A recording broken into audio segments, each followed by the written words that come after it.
All y'all bitches know we get it on. True stands for me and my crew. Free, cause I possess the ability to run up on the microphone and battle daddies.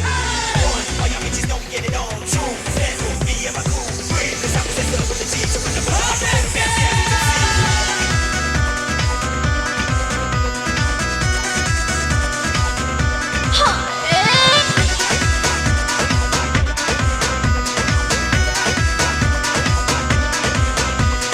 रोज रोज ना नाटा कर तू, रोज रोज ना नाटा कर तू, मना छेड़न ते छोरी। किसी और ते पेच लड़ा ले और कटे ना डोरी, किसी और ते पेच लड़ा ले और कटे ना डोरी।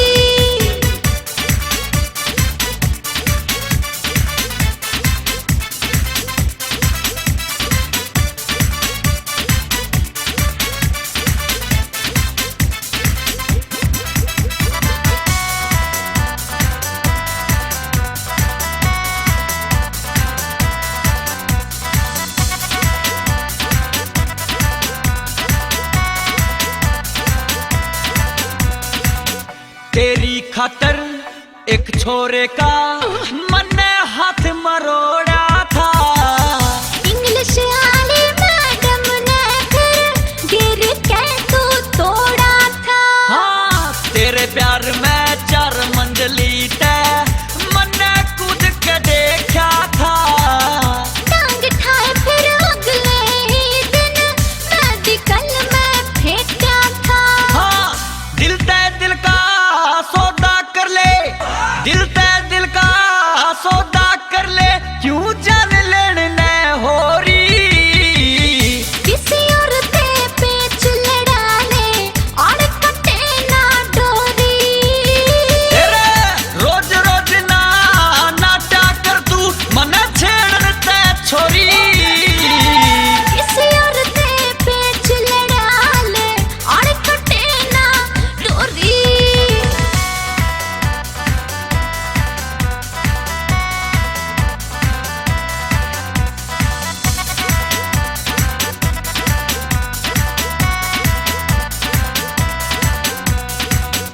तेरी कसम यो धासू छोरा दुधिया बन आवेगा। घर खाए दूध पे तेरा होवे, खाने खाड़ तुड़ावेगा। हाँ देती हो तो बेशक दे दे, थारी भैंसा ने ले जाऊं। जिस पे तेरी नजर है छोरे, कोन्या वा भैंस बिकाऊ।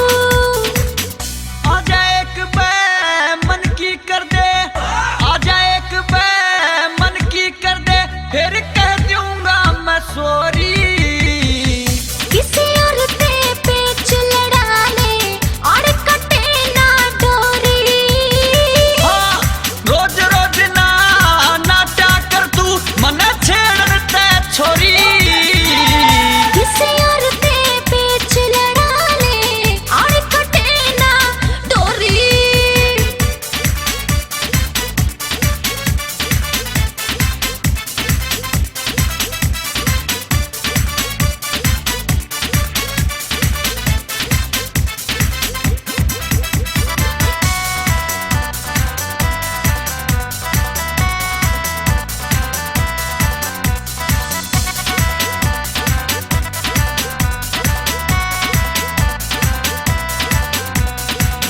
रोज रात ने सोच के सोऊं, तन्ने बहु बना